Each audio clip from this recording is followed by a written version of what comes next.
Y usted fue parte de esas primeras educadoras que enseñaban a los niños ciencia. Exacto, aquello que dibujaban a los planetas, que hacían maquetas, que se vestían de astronautas, que hacían sus naves. En fin, la creatividad de las maestras de preescolar, déjame decirte, es impresionante. Le di seguimiento a 2 niños en especial. Una de ellas, que tomó el curso de verano, hoy es doctora en ciencias. ¿De verdad? ¡Ay, qué hermoso! Y va por su segundo postdoctorado. ¡Wow! Ahora ella hace microscopios, algo que aprendió conmigo en la astronomía. ¡Ay, qué bonito! Había que preparar a la gente para que supiera cómo era la manera apropiada de observar el eclipse. ¿Qué encontramos? A ver. Había jóvenes que llegaban con 0 habilidades cognitivas. Y dices, ya son chavos que ya hicieron la prepa, ya están en una carrera profesional. Sí. Y te encontrabas unas debilidades terribles. Me dice, oye, tú no puedes estar en este puesto. ¿Cómo crees? ¿En serio? Tienes que renunciar porque tú no tienes la preparación necesaria para estar al frente de una jefatura de departamento. Se puede cortar algo que llevas en el alma y en el corazón y que has transmitido durante años. No se puede, de la noche a la mañana no se puede borrar.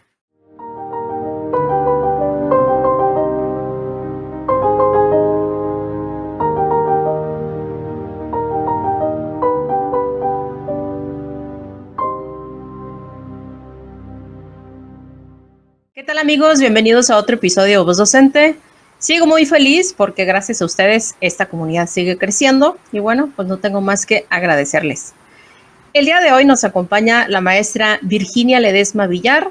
Ella es profesora de educación preescolar y además tiene la licenciatura en educación, así como también la maestría en educación en el área de formación docente. Tiene más de 30 años de experiencia docente, entonces pues tiene mucho que compartir. ¿Qué tal, maestra? ¿Cómo está el día de hoy? ¿Qué tal? Muy bien, muchas gracias. Buenas tardes. Buenas tardes, maestra. Gracias por estar aquí. ¿Qué le parece, maestra? Si comenzamos, me causa mucha curiosidad que usted se haya dedicado al área de las ciencias, pero desde edad temprana. Entonces, ¿cómo surge el crear ese programa para enseñar ciencia en preescolar a los más pequeñitos? Sí, pues fíjate que en la Ciudad de México, en el Planetario Luis Enrique Erro del Politécnico Nacional, no permitían la entrada a la función del planetario a niños menores de 6 años. Estaba limitado únicamente para niños de 6 años en adelante. Entonces, una supervisora de preescolar fue a hablar con el ingeniero Fernando Oviedo, que era el director, para preguntarle qué posibilidades había de que los niños pequeños pudieran acceder al planetario, los niños de preescolar. Y entonces, pues ahí surge el proyecto, porque le dice que como las funciones son grabadas, los niños chiquitos necesitan el contacto con la maestra que esté dirigiendo el programa. Entonces le dice, si usted me manda educadoras, aquí las preparamos y entonces se les puede dar la función a los niños de preescolar. Y así nace este proyecto. Invitan a un grupo de 7 educadoras para hacer este programa piloto y se vuelve algo interesantísimo el hecho de que la maestra está en el centro de la sala del planetario explicando lo que, como si fuera un cuento, y los niños pues no pierden esa comunicación con su maestra. Y es así como llegamos las educadoras al planetario Luis Enrique Erro y empezamos a trabajar ahí en ese proyecto que creció de manera importantísima. Es decir, prácticamente les estaban hablando en un lenguaje, digamos, que los niños entendieran, ¿no? Sobre la ciencia. Exacto. Ah, qué bonito. Y usted fue parte de esas primeras educadoras que enseñaban a los niños ciencia. Exacto. Y bueno, pues nos fuimos involucrando cada vez más para buscar qué les podíamos decir a los niños o qué les podíamos enseñar. Y bueno, el primer proyecto fue únicamente un programa que hablaba del amanecer, el atardecer, las estrellas, muy sencillito. Pero luego pues ya dijimos, también podemos hablar de los vuelos espaciales. Y Ah, entonces sí. entró el programa de el viaje a la luna. Y luego dijimos, pues es que también se puede hablar. En esa época estaba cuando lanzaron los satélites Ah, los Morelos, satélites. Ajá. que Ah, empezaba la comunicación vía satélite y el transbordador espacial. Y entonces todo eso lo fuimos convirtiendo en programas audiovisuales que contaban esa historia a manera de cuento para los niños de preescolar. qué interesante. ¿Y cómo observó usted que lo percibían los niños? ¿Sí se interesaban bastante? ¿Captaban así que Sí, querían sí, estar ahí? Sí. sí, por supuesto. Y bueno, teníamos que nosotros buscar también algo que fuera atractivo y que Sí, estuviera claro. al alcance de lo que ellos conocían. Y Ujú. te digo, pues aprovechamos las oportunidades de lo que se escuchaba en la televisión y que los niños ya lo asociaban con algo que estaban visualizando ahí en el planetario. Ok. Y estas clases especiales, o no sé cómo le llamaban a este proyecto, de enseñarles ciencia a los niños, ¿solamente sucedía cuando los llevaban al planetario o ya usted lo llevó al aula también? Poco a poco empezamos a diseñar, en aquel momento se llamaban situaciones didácticas. Entonces, una unidad didáctica en la que las maestras podían complementar lo que se había mostrado en el planetario. Ok. Entonces, si era de los vuelos espaciales, ¿qué más podían hacer en el aula? Y nos correspondía a nosotros hacer el diseño curricular de esas unidades didácticas para que las maestras complementaran lo que habían visto en la función del planetario. El planetario es un programa audiovisual en el que se mostraba esto a través de diapositivas y la proyección de la bóveda celeste, y eso mismo que ya el niño había recibido el estímulo, el impacto, la emoción de ver moverse los planetas o Sí. la luna, entonces ya lo llevaban al aula. Ay, qué hermoso proyecto. ¿Se acuerda, maestra, algo que nos pudiera compartir de algún ejemplo de una actividad de ese proyecto de ciencia que usted hizo a lo mejor con los niños en preescolar? Algo que usted recuerde, que a lo mejor que fue muy atractivo para ellos.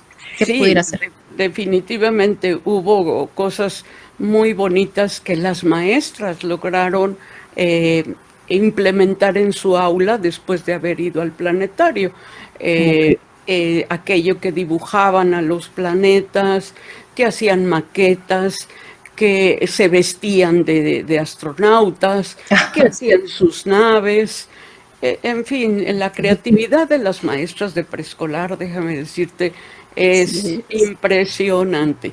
Las maestras de preescolar somos capaces de convertir un tubito de papel de baño en una nave espacial. es Y cierto, es cierto. con la imaginación de los niños, todo cobra vida. Es esto lo que le llamamos el juego simbólico. El niño puede convertir cualquier cosa en lo que quieras que se imagine.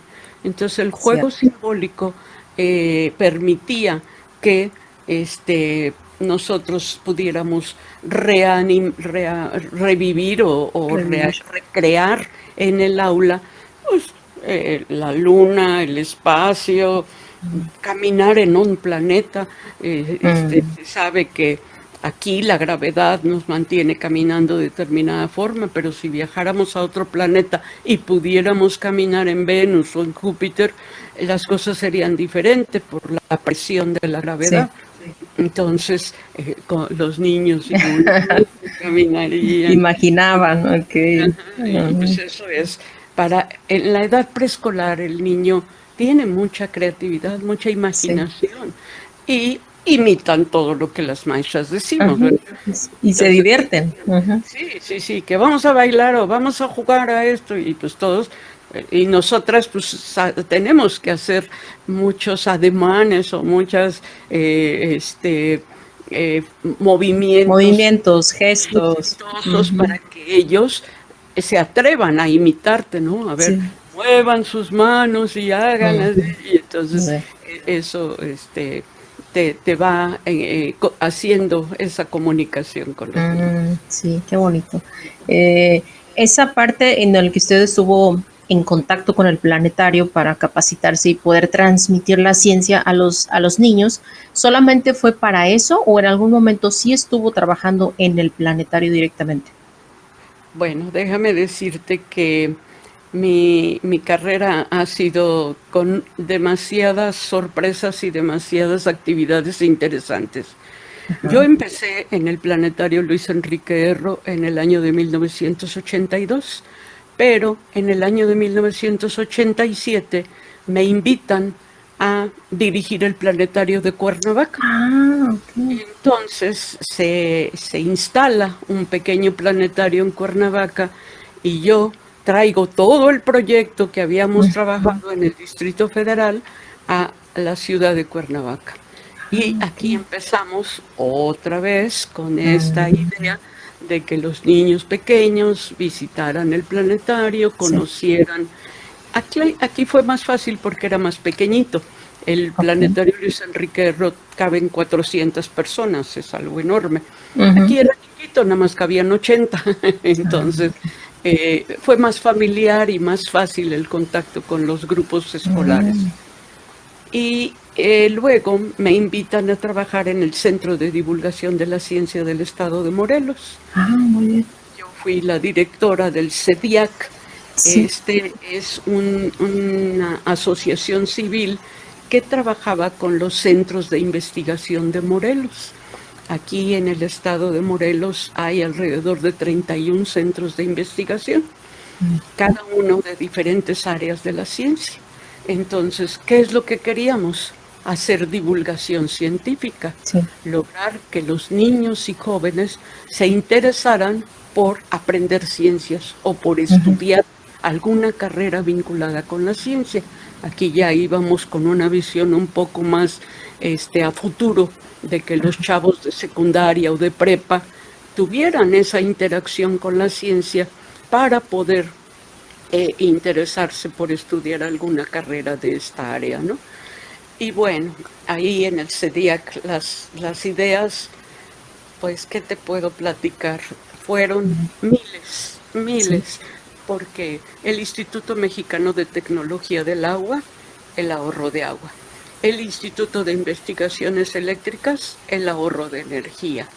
El Centro de Investigaciones Probióticas, las cuestiones de la salud a través de una buena alimentación. Sí.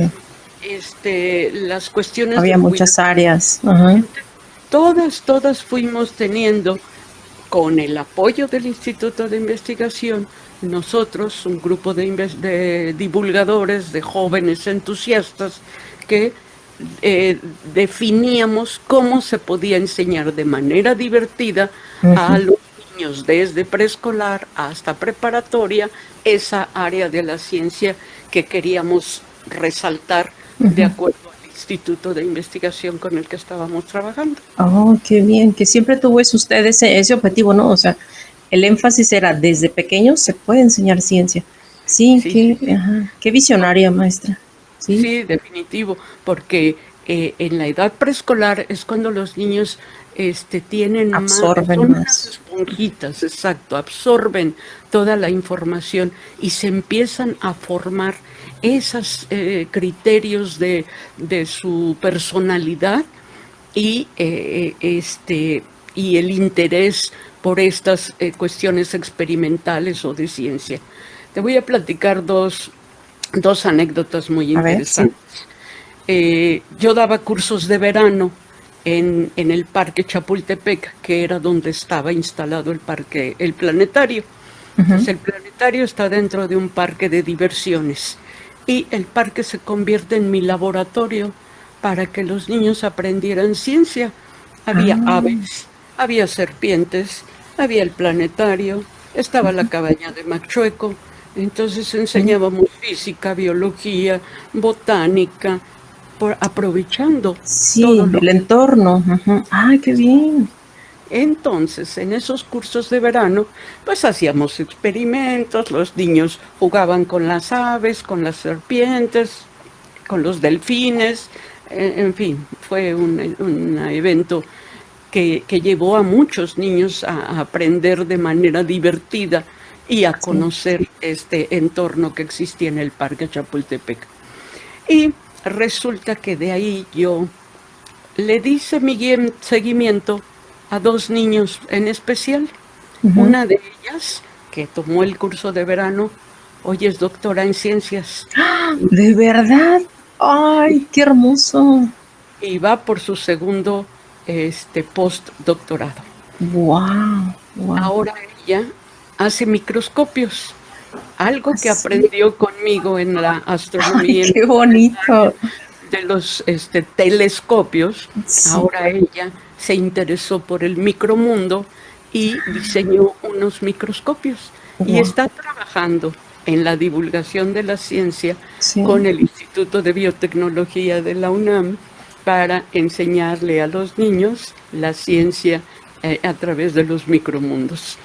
¡Ay, qué maravilloso! ¡Qué bonito, ¿verdad? Pues, ¿qué te puedo decir? Claro. Fue mi alumna, estuvo en un curso de verano conmigo y ahí se despertó su inquietud. Su interés, ¿Ella de qué edad tenía cuando tomó el curso con usted? Pues 7, 8 años. Ah, bien chiquita. Sí, chiquitos, pues yo empezaba a trabajar con niños desde 5 años, iban al curso de verano de 5 a 12 años. Entonces, había de todas las edades, pero principalmente pues chiquillos de primaria, que son los que a veces en vacaciones los papás no saben cómo que qué hacer con ellos. El curso de verano. Curso de verano. Y ahí, y el otro chico, este jovencito, ahora, bueno, ya son adultos los dos. Este niño le encantaba la física y las matemáticas. Y cuando estuvo en la prepa, ganó el concurso de la Olimpiada de Matemáticas.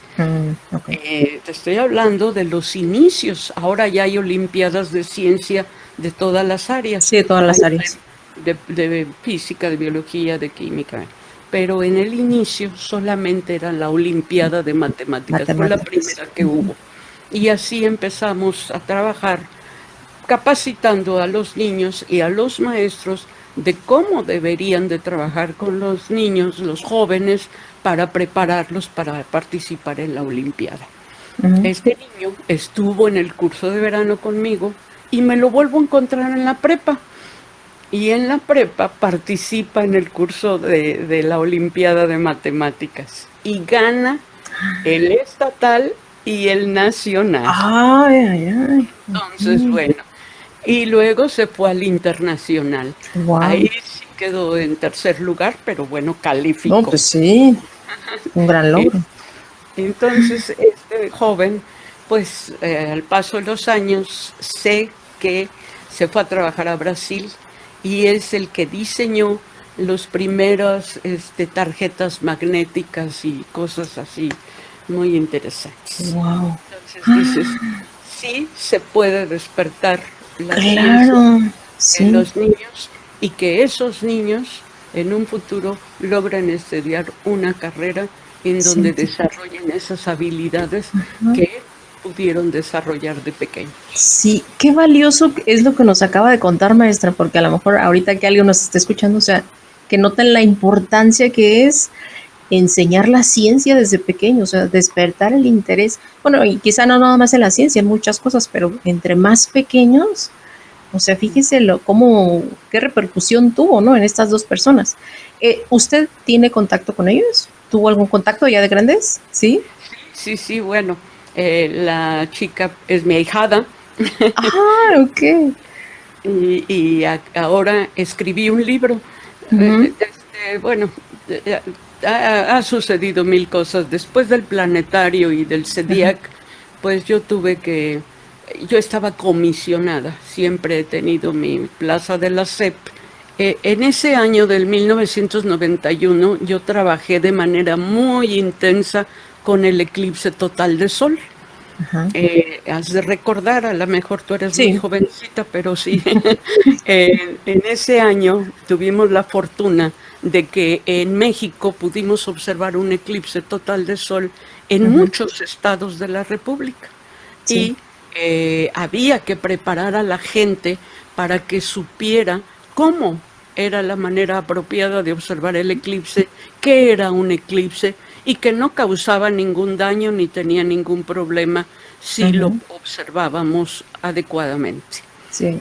Yo hice material didáctico, Mm, conferencias, un libro de iluminar para que los niños entendieran el mm, significado del eclipse y coordiné el Comité Morelense para la Observación del Eclipse. ok. Hicimos con TV UNAM un programa de radio y televisión en donde se estuvo explicando insistentemente todo esto. Entonces, pues eso me trajo grandes satisfacciones y un trabajo muy interesante. Pero, pues, como todo en la vida, los cambios de gobierno, Sí. terminó este proyecto, yo dejo el CEDIAC, dejo el planetario y me regreso a trabajar a la SEP. Como Entonces, maestra otra vez. otra vez como maestra. Me mandan como apoyo técnico pedagógico y empiezo a dar cursos, asesorías, capacitaciones, realmente con grupo, no trabajé mucho. Mm, Siempre tuve cargos directivos, operativos, para ok. diseño de cursos, Ujú, hasta que pues, fui directora y fui supervisora. mm, Como supervisora de educación preescolar, pues tuve tenía yo que capacitar a mis maestras para que sí. enseñaran ciencia. Ajá, sí, sí, sí. Entonces diseñé un curso de carrera magisterial precisamente con el tema de cómo enseñar ciencia a los niños de preescolar. Ah, ok. Y luego, pues, cursos para que mis maestras tuvieran de primera mano el Ujú, cómo debíamos trabajar con los niños de preescolar para que se interesaran por la ciencia. Y bueno, pues así transcurre, digamos que la segunda etapa de mi vida ujú, profesional y trabajando como supervisora de educación preescolar en Tepoztlán, que es uno de los municipios de aquí del estado de Morelos, sí. donde pues hay una magia especial. El municipio de Tepoztlán se caracteriza por la magia que tiene el cerro del Teposteco y por las leyendas de Teposteco y de los chinelos. El baile de los chinelos, un baile tradicional aquí en Morelos. Bueno, pues empiezo también a ver cómo enseñarle a los niños de preescolar todas estas leyendas, todas estas historias, toda esta magia que hay en Tepoztlán. Ajá. Pues empiezo a escribir cuentos, cursos bueno, pues esto trasciende a muchas escuelas. Eso nada más, maestra, perdón que le interrumpa, eso nada más fue, digamos, usted estaba encargada solo en el estado de Morelos o fue más allá. Sí, sí, nada Ok. más en Morelos, así es. Ujú, En algún momento tuvimos oportunidad de apoyar proyectos en otros estados de la República cuando empezaron a surgir los museos de ciencia. ah, ya. Ujú, En el año de 1983 se introduce el primer exposición interactiva de ciencias en el túnel de la ciencia en el metro de la Ciudad de México. Y ujú, a partir de ahí empieza esto de actividades interactivas en un museo de ciencias. Sí. Surge Papalote, El trompo. Universum. Entonces, pues así empiezan. Deben de conocer ustedes que en la República Mexicana hay 25 planetarios.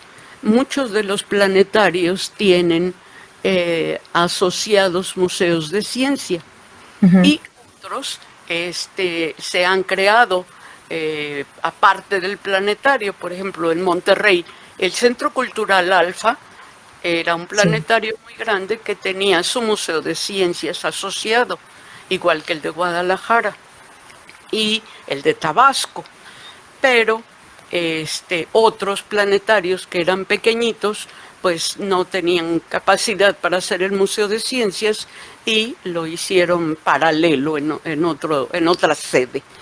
Así fue el de Sinaloa. Estuvimos asesorando a la instalación del Museo de Ciencias de Sinaloa.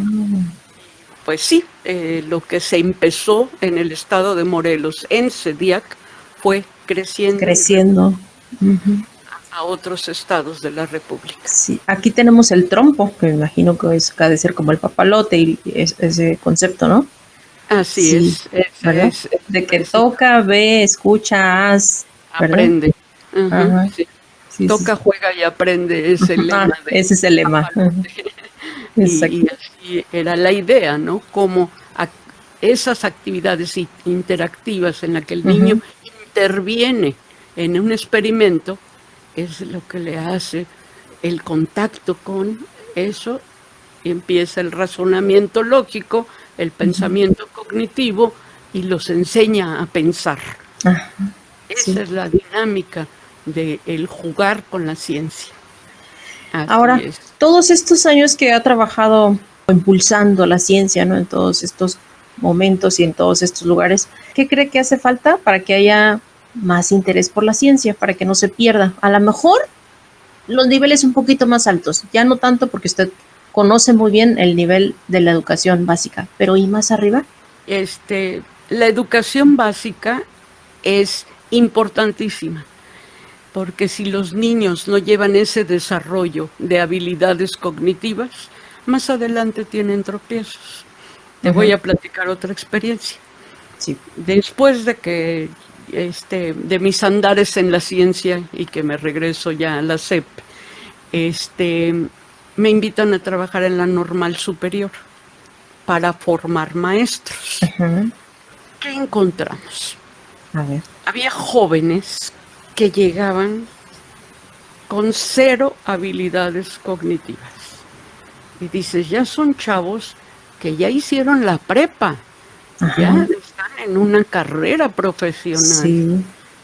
Y te encontrabas unas debilidades terribles en la redacción, en la escritura, en el pensamiento crítico, en la comunicación. Sí. Qué difícil era que, a ver, opinen este tema, vamos a ver esto, ¿qué opinan? Denme sus ideas. Y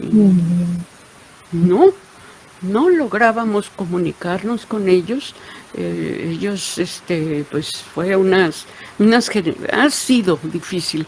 Hay generaciones que vienen con deficiencias muy específicas por los cambios de programa que hubo en las primarias y en las secundarias. En algún momento se trabajaba por áreas y luego por asignaturas. Y ese modificar los planes de estudio va afectando el desarrollo de los muchachos. Sí, en diferentes áreas, ¿no? Llegan a las carreras profesionales, llegan con ciertos problemas, ciertos vacíos, ciertas limitantes. Esa palabra. Entonces, pues ahí tuvimos que trabajar fuerte con ellos y modificar muchas cosas. Y bueno, pues me siento satisfecha porque también logramos implementar con estos muchachos programas importantes de desarrollo cognitivo para que mejoraran en su pensamiento crítico y en su manera de entender el mundo la lectura de comprensión es básica para cualquier otra cosa que quieras. Sí. Si no entiendes lo que lees, no puedes aprender. Lo que sea que, ajá, exactamente. ¿Y tuvo éxito esa parte con esas deficiencias, quizá de esas generaciones que le llegaron? Yo creo que sí. Fue cuando yo tuve que estudiar mi maestría. Antes de entrar a la normal, hice esa maestría en formación docente. Pues dije, ¿cómo se forma a los futuros docentes? ¿Qué necesitan? Sí. Entonces, iba con buena preparación y conocimiento para trabajar con ellos. Y te puedo decir hoy por hoy que varios alumnos míos que actualmente ya trabajan en secundarias son maestros exitosos. Incluso, pues, tengo un alumno que ahora ya es supervisor. Entonces, con orgullo puedo decir, y fue mi alumno. Sí, otro más que fue ese alumno. Ay, qué bonito, maestra. ¿Cuántos casos de éxito han pasado, ¿no? Por su historia académica. Y en esos ires y venires, maestra, de que a lo mejor estaba de maestra y luego después cuando vino el proyecto del planetario y luego cuando ya después fue supervisora, en esos cambios, ¿nunca le tocó algún, no sé, problema burocrático que haya dicho, bueno, me prometieron tal cosa y no me la cumplieron, ahora tengo que quedarme acá de este lado? ¿O siempre le fue bien en esa parte? No. Es difícil. Sí. Siempre te topas con situaciones problemáticas y bueno, hay que afrontarlo y hay que salir adelante. En algún momento, CONACYT organizó la Semana Nacional de la Ciencia. Nos tocó trabajar en la primera Semana Nacional de la Ciencia y implementamos una serie de actividades interesantísimas, una exposición enorme aquí en el estado de Morelos, con todo esto que habíamos aprendido de enseñar ciencia de manera interactiva.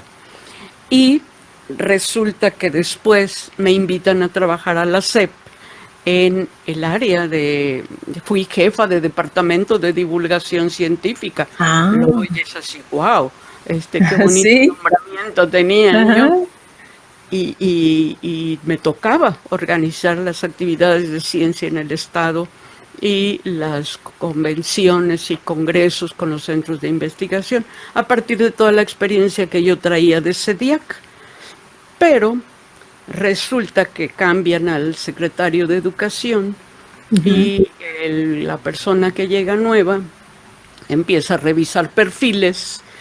Entonces me dice, oye, tú no puedes estar en este puesto. ¿Cómo crees? ¿En serio? Bueno, entonces, ¿qué hago? Tienes que renunciar porque tú no tienes la preparación necesaria para estar al frente de una jefatura de departamento. Y bueno, pues ok. Le digo, nada más dame chance porque ahorita tengo un Congreso Nacional de Maestros de Ciencias Naturales. Nada más. No puedo renunciar. Cuando regrese del Congreso Nacional, hablamos. ¿No? Pero, entonces, maestra, todo su historial de todo lo que había hecho por la ciencia hasta ese momento, o sea, yo creo que todo eso le decía que tenía experiencia de sobra, ¿no? No, pero para ellos importa más un papelito. ¿Dónde está tu título de maestra en ciencias, no? Yo nada más era educadora. ¿Cómo una educadora? Maestra de educación preescolar se atrevía a dirigir un programa de ciencia. Entonces, así me lo dijo. Tienes la experiencia, pero no la preparación. Entonces ahí me picó el orgullo. Digo, ¿qué quieren? ¿Títulos? Ok. Ahorita se los traigo. Me fui a hacer la licenciatura en educación, que normalmente se hacían 4 años.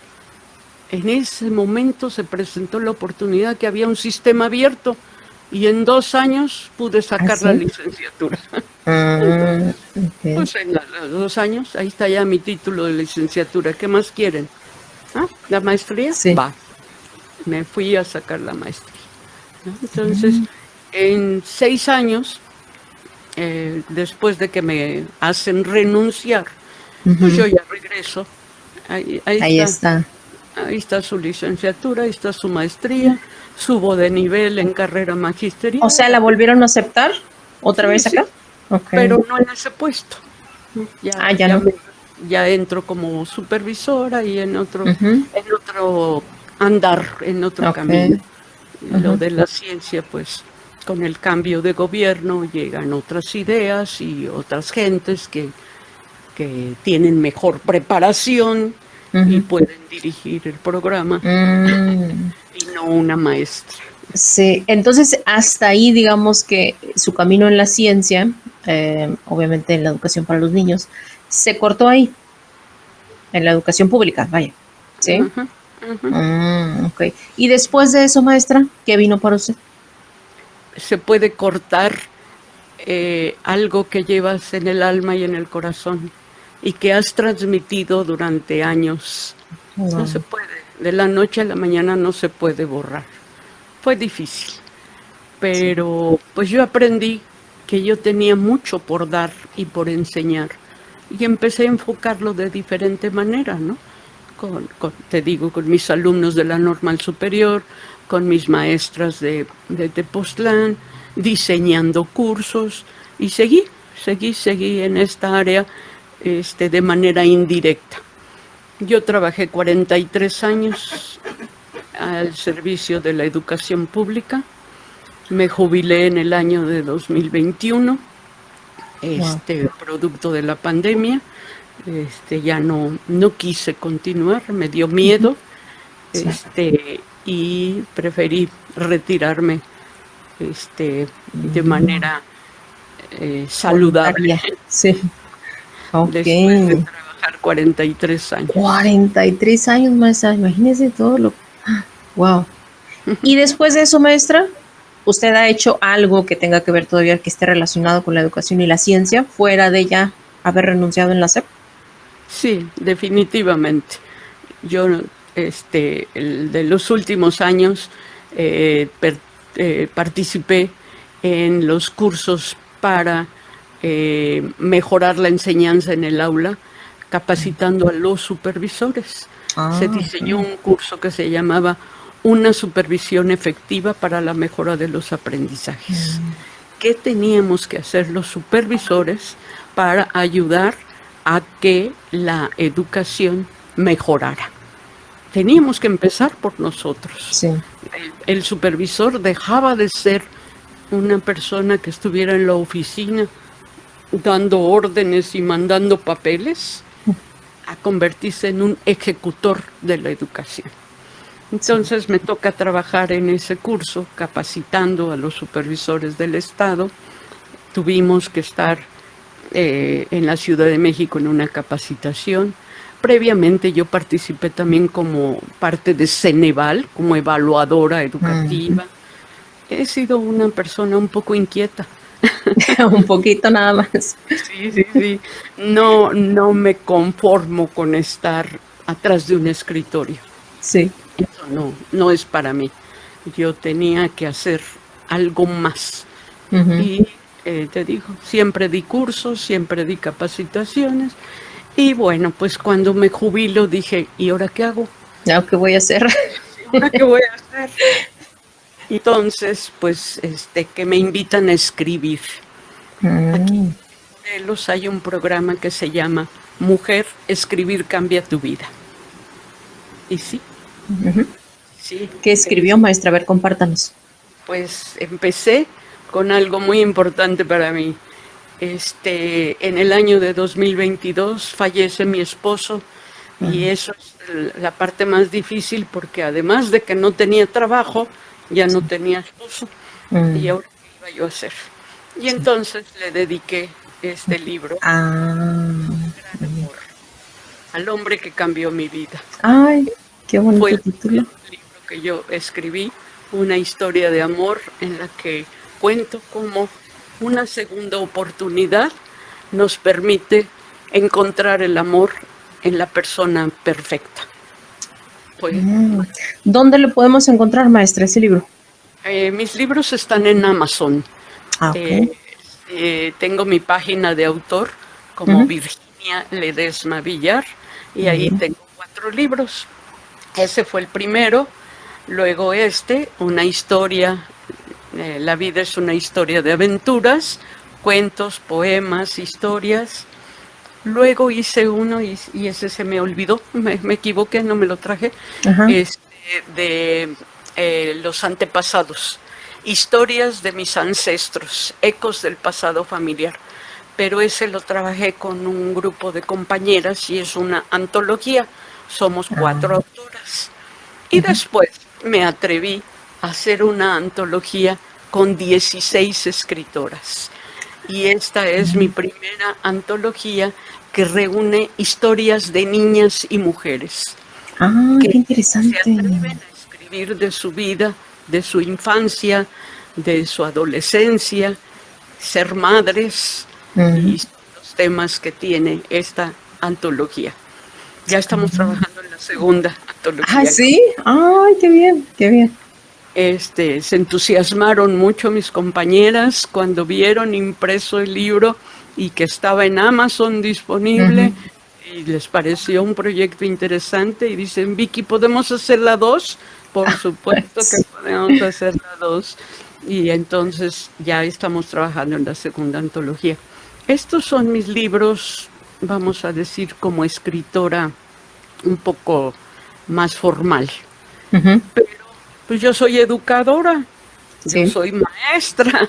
A ver, ¿qué hay de la parte de maestra? ¿Qué hay por ahí? Yo tengo que hacer algo para los niños. Sí. Y entonces empecé a trabajar con libros para niños, pero tenía que ser algo diferente. Yo dije, no puedo hacer cuentos, hay muchos cuentos y mucha gente se dedica a hacer cuentos para niños, pero yo pensé en otro tipo de actividades y mira que no me los traje, no tengo aquí para mostrarlos, pero esos los pueden encontrar como Vicky Ledesma.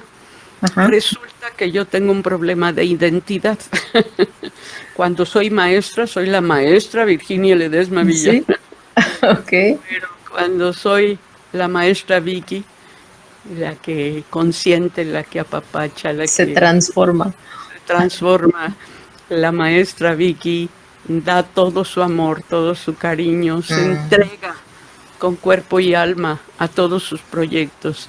Y este proyecto para los niños, empecé a hacer libros con actividades, cuentos, historias y actividades que ayudan al razonamiento y al pensamiento lógico. Qué todo bien. Aquello que ¿Para la edad preescolar? Para la edad preescolar.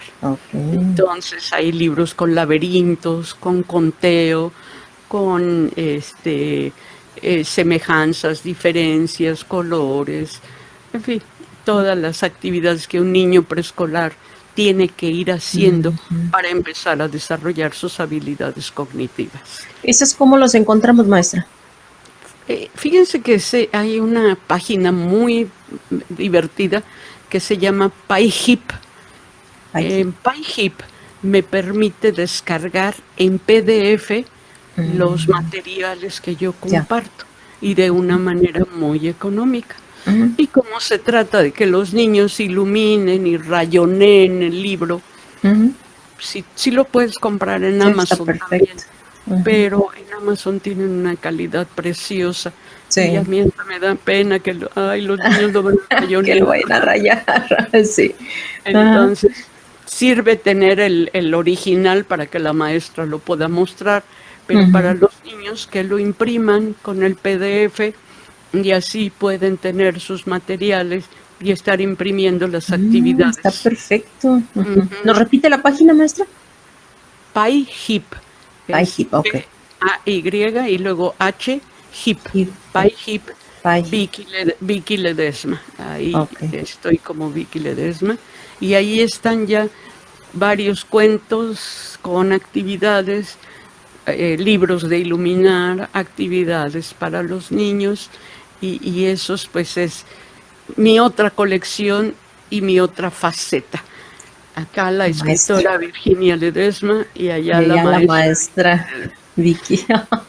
Y entonces te estaba platicando de que hice un libro en homenaje a mi ahijada, que Ah, hace la los doctora. Ajá. microscopios, Sí. contando un poquito su historia, de que era una niña que tomó cursos de verano, que decidió estudiar ciencias de la computación, que hizo su maestría en el INAOE, que aprendió el fundamento de los microscopios y de los telescopios, y que ahora tiene su grupo para enseñar ciencia que se llama Educaciencia.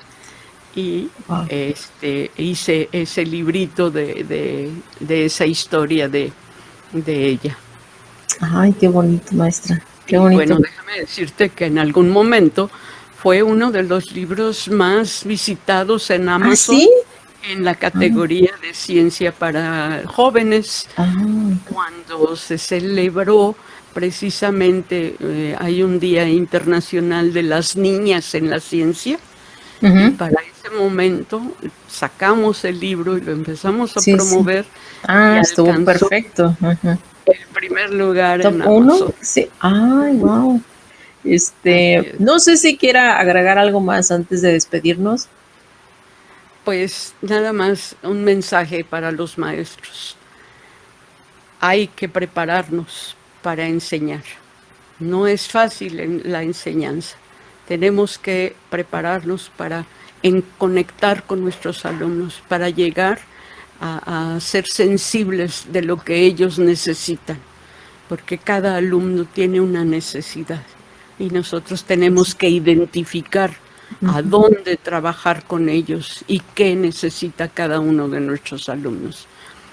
Nunca dejen de prepararse, nunca dejen de estudiar, porque el camino todavía es largo, y cuando decidan retirarse o jubilarse, pues todavía tendrán mucho que enseñar, porque siempre habrá un futuro.